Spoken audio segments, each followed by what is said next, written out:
नमस्कार दोस्तों, आप सभी का स्वागत है टुडू ऐस में। हम करंट अफेयर देखेंगे। आज का जो करंट अफेयर है इंटरनेशनल रिलेशन से संबंधित है, इकोनॉमिक से भी संबंधित है। सबसे पहला देखिए से संबंधित है कोयला।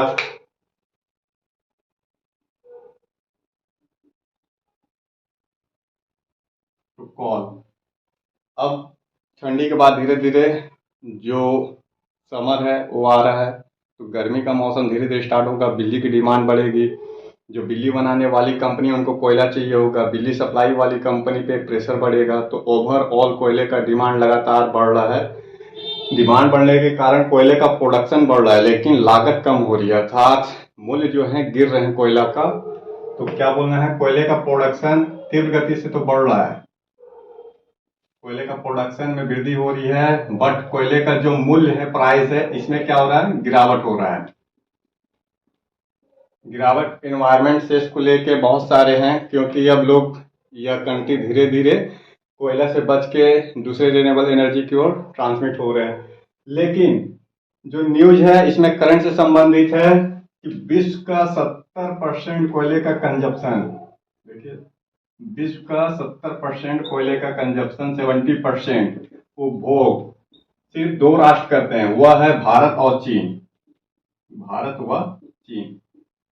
आपको क्या बोलना है, विश्व का जो 70% उपभोग कर रहा है, किसका उपभोग कर रहा है, कोयले का। अर्थात जो वर्ल्ड का 70% कोयला आ रहा है उपभोग में, कंजप्शन में, बिजली बनाने में, फैक्ट्री चलाने में, ये सारा भारत और चीन आ रहा है। बच रहे हैं 30%, तो वर्ल्ड में अन्य जगह जा रहे हैं, लेकिन 70% ये दोनों कंजप्शन कर ले रहे हैं। पुनः चीन 50% अकेले कोयला मंगाता है विश्व का। जो चीन है 50% विश्व का कोयला मंगाता है।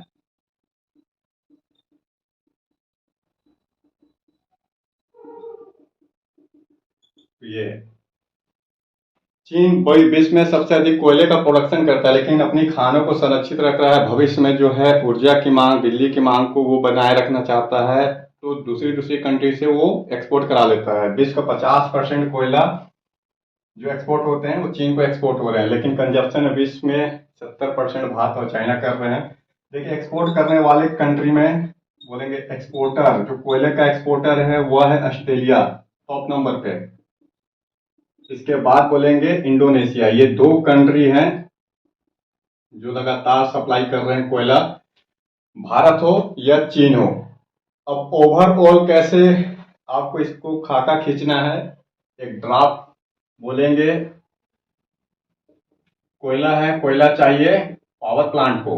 जो पावर प्लांट रहते हैं कोयले से चलते हैं। पावर प्लांट जब चलते हैं तो बिजली का प्रोडक्शन होता है। जब बिजली का प्रोडक्शन होता है तो लोग क्या करते हैं, उपभोग करते हैं। ये कंट्री उपभोग करती है, ठीक है।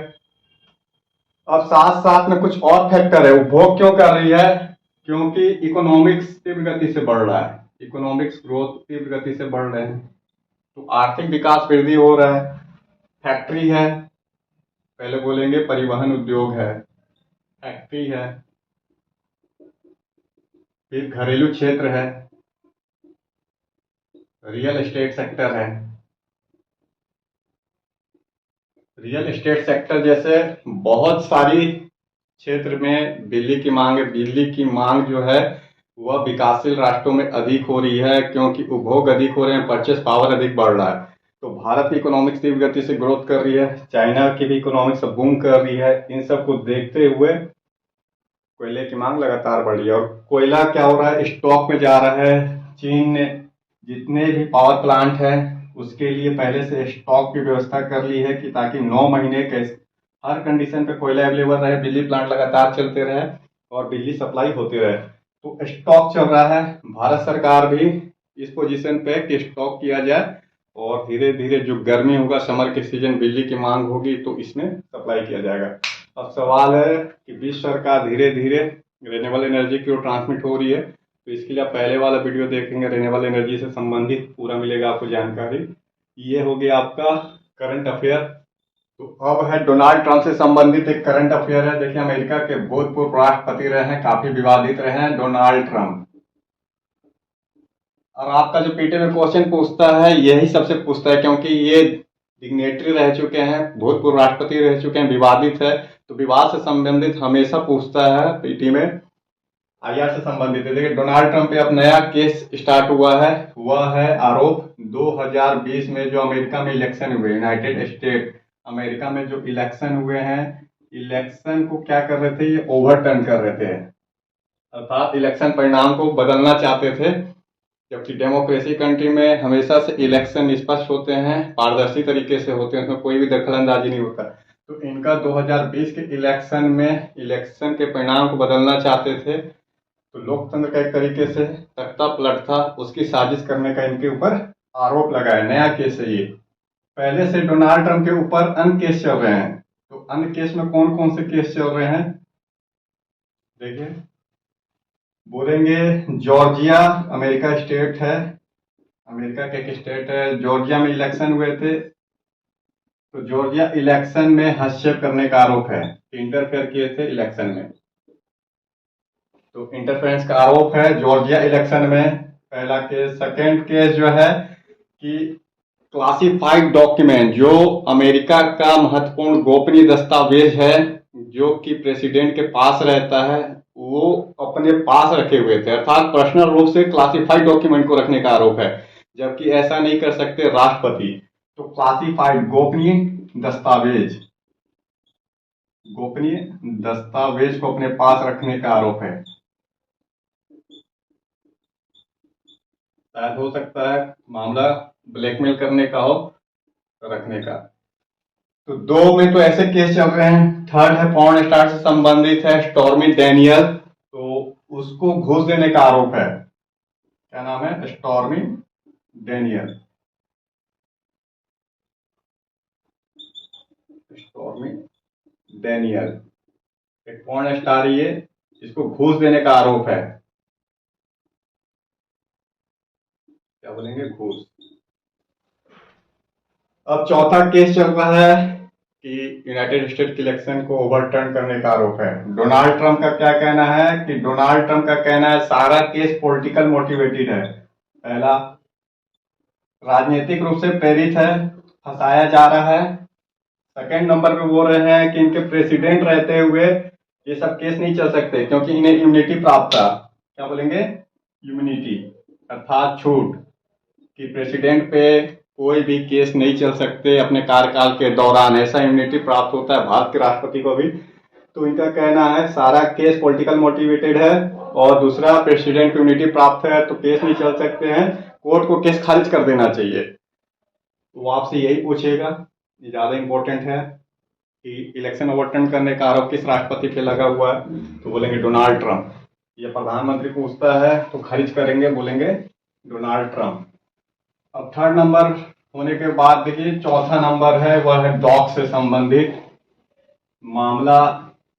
एनिमल एक्टिविटीज का है, एनिमल राइट्स का है, और दूसरे साइड है लिवलीहुड, अर्थात एक साइड है जो जानवर उनके अधिकार से संबंधित और इंसानियत से संबंधित, सेकंड पक्ष जो है रोजगार से संबंधित है, उद्योग धंधे से संबंधित है। तो दो मुद्दे हैं, वो है डॉग को लेके, एक बार उसको देखते हैं। सॉरी, फोर्थ नंबर पे डॉग से संबंधित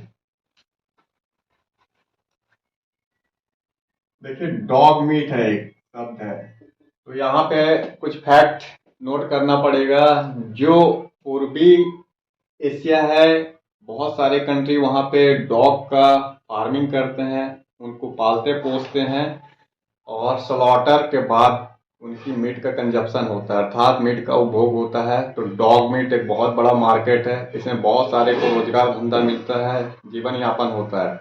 दूसरी ओर जो डॉग मीट है उसको सेवन करने से कुछ अन्य भी है, जैसे बॉडी कूल होते हैं, तो स्टेमिना क्षमता बढ़ती है, ऐसा एक साइंटिफिक प्रूफ बोला जाता है। मामला है साउथ कोरिया को लेके। साउथ कोरिया, जो साउथ कोरिया है वो आप क्या बोलेंगे कि 2027 में साउथ कोरिया की सरकार डॉग मीट के कंजप्शन पे, स्लॉटर पे, डॉग फार्मिंग पे, सभी तरीके से जो भी कंजप्शन उपभोग हो रहे हैं डॉग को लेके, प्रतिबंध कर देगी 2027 तक। पार्लियामेंट ने कानून पारित कर दिया है साउथ कोरिया की कि 2027 तक ना तो डॉग की फार्मिंग होगी, ना तो ब्रीडिंग हो सकता है, ना तो स्लॉटर होगा, ना ही मीट का कंजप्शन होगा। अभी 3 साल का टाइम, अभी 2024 चल रहा है, 2027 तक। तो 3 साल के लिए अभी छूट मिला है। धीरे धीरे चरणबद्ध तरीके से इस कानून को लागू किया जाएगा। इसे बोलते हैं फेस आउट। तो क्या है? फेस आउट मैनर में, चरणबद्ध तरीके से, चरणबद्ध तरीके से लागू किया जाएगा कानून को। तो कानून पारित हो गया है। इसके क्या कारण है? देखिए, एनिमल एक्टिविटीज, जो एनिमल राइट एक्टिविटर है, अर्थात कार्यकर्ता समझिए। तो इनका कहना है मानव है, उनका जानवरों से एक लगाव है, भावना होती है जानवरों के प्रति। दूसरा दया, फिर जानवरों पे अत्याचार होते हैं, और अस्वच्छता बढ़ती है, अर्थात बहुत सारी बीमारियां जो रहती है जानवरों से संबंधित, वह इंसान में फैलती है। तो जानवरों से एक भावना जुड़ी हुई है लोगों की, मानव को दया भाव रखना चाहिए, जानवरों पे अत्याचार बंद करने चाहिए, और इससे अस्वच्छता बढ़ती है। डॉग मीट से संबंधित पूरा इंडस्ट्री से विभिन्न प्रकार की बीमारियां फैलती है। तो एनिमल एक्टिविटीज के प्रेशर के कारण लगातार दबाव बढ़ते जा रहा था साउथ कोरिया पे, और साउथ कोरिया की सरकार को ऐसा स्टेप उठाना पड़ा कि एक कानून पारित की 2027 तक डॉग मीट को बंद कर दिया जाएगा। अब जब डॉग मीट को बंद किया जाएगा तो 3 साल के चरणबद्ध तरीके के लिए छोड़ दिया गया है। इसमें शामिल है जो डॉग मीट एसोसिएशन से संबंधित, अर्थात इसमें क्या क्या जुड़े हुए हैं बोलेंगे, रेस्टोरेंट है। तो रेस्टोरेंट ओनर होते हैं जो रेस्टोरेंट चला रहे हैं, ढाबा होटल जैसे चला रहे हैं। इसके बाद बोलेंगे जो किसान हैं, ब्रीडिंग कराते हैं, और फिर व्यापारी वर्ग। तो ये सारे कुछ नए रोजगार धंधे अपना ले, अल्टरनेटिव कुछ ऑप्शन अपनाएं। इसके लिए 3 साल का छूट मिला हुआ है। इनको लोकल गवर्नमेंट के साथ रजिस्ट्री कराना होगा, इनको कुछ पैसे भी दिए जाएंगे ताकि अपने व्यापार उद्योग धंधे कुछ नया खोले, इसको बंद करना होगा। तो ये विरोध कर रहे हैं। इनका कहना है जो रेस्टोरेंट है, किसान व्यापारी जो डॉग से संबंधित है, कि इनकी रोजी रोटी चलती है, तो राइट टू लिवलीहुड, और दूसरा जो है राइट टू ईट, क्या बोलेंगे, खाने का अधिकार, राइट टू ईट का मामला जुड़ता है, और राइट टू एम्प्लॉयमेंट, लिवलीहुड समझिए, अर्थात रोजगार, या लिवलीहुड कर लीजिएगा, रोजगार। तो रोजगार का अधिकार है, और साथ साथ में राइट टू ईट है। सरकार बंद कैसे कर सकती है? ऐसा कानून बंद करेगी तो मौलिक अधिकार का उल्लंघन है, फंडामेंटल राइट्स का उल्लंघन है। दूसरी ओर एनिमल राइट्स एक्टिविटीज का कहना ही है। तो इन दोनों पक्ष का मामला देखते हुए ये वाला पक्ष को अधिक प्राथमिकता दिया सरकार ने, और लागू कर दिया है। देखिए, जो साउथ कोरिया है, यहाँ पे हर साल 55 लाख डॉग मारे जाते हैं मीट के लिए। क्या बोलेंगे? डॉग मीट के लिए 55 लाख कुत्ते हर साल मारे जाते हैं। पुनः अगर विश्व की बात करेंगे, 3 करोड़ डॉग वर्ल्ड लेवल पे, विश्व लेवल पे, ये कोरिया पे है। 55 लाख तो अकेले साउथ कोरिया मारे जा रहे हैं, और 3 करोड़ पूरे विश्व में डॉगों की हत्या होती है। तो आने वाले समय में धीरे धीरे जिस तरीके से कंजप्शन था डॉग का, समाप्त होगा। अभी भी विश्व के बहुत सारे देश हैं जहां पे डॉग मीट कंजप्शन किया जाता है, उसको एक बार देख लीजिए। चीन में उपभोग कहां कहां हो रहे हैं बोलेंगे, चीन में, दूसरा वियतनाम, उत्तरी कोरिया, दक्षिणी कोरिया, दोनों कोरिया कर लेंगे, दक्षिण कोरिया और ताइवान। ये कुछ कंट्री हैं जहां पे डॉग मीट अभी चलते हैं। भारत में प्रतिबंध है, भारत, फिर बोलेंगे फिलीपींस, फिलीपींस, और इसके साथ साथ में थाईलैंड ने भी बंद कर दिया है डॉग मीट। पहले थाईलैंड में भी चलते थे। तो चीन, वियतनाम, उत्तरी कोरिया, ताइवान जैसी कंट्री में चलते हैं। अगर ईस्ट एशिया में जाएंगे रेस्टोरेंट में, वहां पे डॉग मीट को लेके सर्व किए जाते हैं, और काफी महंगा भी बिकता है। अब इसका कंजप्शन क्यों करते थे साउथ कोरिया के लोग? तो देख लीजिए कारण कंजप्शन करने का, उपभोग क्यों कर रहे थे, क्यों डॉग मीट खा रहे थे? तो उनका कहना है कार्य करने की क्षमता बढ़ जाती है, स्टेमिना बढ़ जाता है, कोई भी कार्य अधिक समय तक किया जा सकता है, उससे बहुत ज़्यादा एनर्जी मिल जाती है। दूसरा कहना है शरीर का बॉडी कूल रहता है, जो शरीर है वह कूल रहता है, कूल डाउन। तो बॉडी को रेगुलेट करता है टेम्परेचर से संबंधित, और फिर कार्य करने की क्षमता बढ़ जाती है। रिजल्ट यह है कि साउथ कोरिया में चल रहा था, ऐसा बोला जाता है। तो हॉट मीट के रूप में फेमस है, डॉग मीट को हॉट मीट बोला जाता है। अब बात करते हैं कानून में प्रावधान क्या किया गया है। अगर कोई कानून तोड़ता है 2027 के बाद लागू होगा तो उसे 3 साल की सजा मिलेगी। क्या बोलेंगे, 3 साल की सजा है और $23,000 जुर्माना है। तो डॉलर में $23,000 जुर्माना भी देना पड़ेगा और 3 साल की सजा भी होगी। तो ये है आपका डॉग मीट को लेके पूरा एक मामला। एनिमल एक्टिविटी से संबंधित है, जानवरों से भी संबंधित है कि जानवरों के अधिकार होते हैं, कुछ फंडामेंटल राइट्स हैं, सिर्फ मानव के ही नहीं प्रकृति के भी हैं। तो बस आज का इतना ही, फिर मिलेंगे हम नेक्स्ट वीडियो। बने रहिए टूडवाइज के साथ।